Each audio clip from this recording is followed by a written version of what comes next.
Welcome to The Explainer. Today, we're diving into a really profound conflict, the clash between modern feminism and, well, the world's oldest patriarchy, the Catholic Church. This is a story about an immovable tradition meeting an absolutely irresistible force for change, and it's a battle that could really define the future of female leadership in one of the planet's most powerful institutions.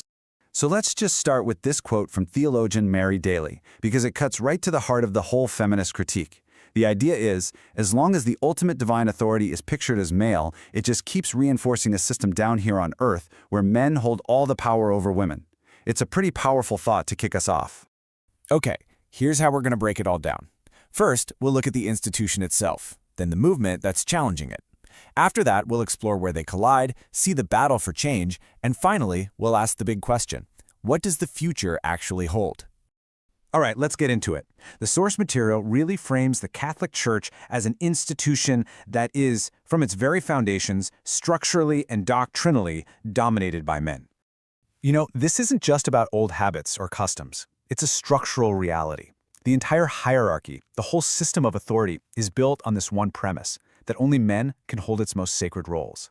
This has shaped the lives of billions of people for 2,000 years, and it's that very foundation that is now being seriously tested. So, you've got this ancient structure. Now let's look at the force that directly challenges it: modern feminism. The source really points to the second wave back in the 1970s as the moment this conflict just exploded into the public square. And a perfect case study for this is the fight over Germany's abortion law, known as Paragraph 218. In 1971, you had hundreds of women, including famous actresses, publicly declaring they'd had illegal abortions. I mean, what a shocking act of civil disobedience. This actually led to a new, more liberal law, only to have it struck down by an all-male court backed by conservative church values. It was a classic showdown. And this was the rallying cry. My belly belongs to me. It's so simple, but so powerful. It's a declaration of bodily autonomy, and it directly confronted the church's claim to have moral authority over women's reproductive lives. Suddenly, the private became profoundly political. So, how does the church actually justify its position?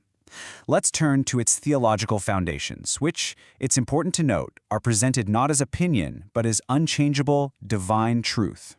The key document you have to know about is Ordinatio Sacerdotalis from 1994. In it, Pope John Paul II declared that the ban on women priests isn't just a rule that could be changed, it's a matter of divine law. And the reason? Jesus chose only men as his apostles. So the church's argument is that it simply has no power to change that. It's a really clever framing, right? It's about fidelity, not discrimination. And listen, this isn't ancient history. Pope Francis, who's often seen as a reformer, has been just as firm on this point. When he was asked about ordaining women, he famously said, "This door is closed."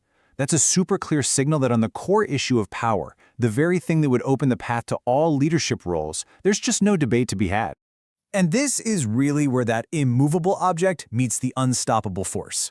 This fundamental disagreement plays out across several key battlegrounds of modern life. I mean, this table lays out the ideological chasm with just stark clarity. On every major issue: ordination, contraception, abortion, sexuality, the feminist demand for personal autonomy just slams into church doctrine that's based on a perceived divine order. These aren't just policy disagreements. We're talking about two fundamentally different worldviews. And this number right here, this just brilliantly illustrates the real-world consequence of that chasm. This isn't just a statistic. It's a crisis of credibility. I mean, when the vast majority of your own flock quietly ignores one of your core moral teachings, it raises some really profound questions about the relevance and authority of the institution itself.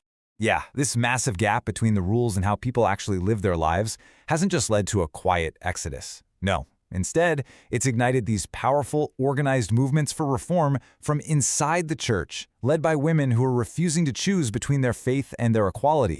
You've got groups like Maria 2.0 in Germany taking direct action, organizing church strikes to protest their exclusion.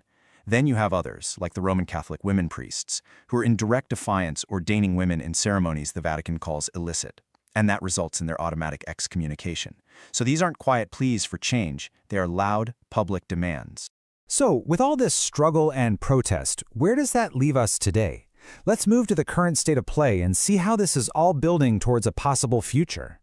Under Pope Francis, we've seen some noteworthy steps, even if they are a bit symbolic.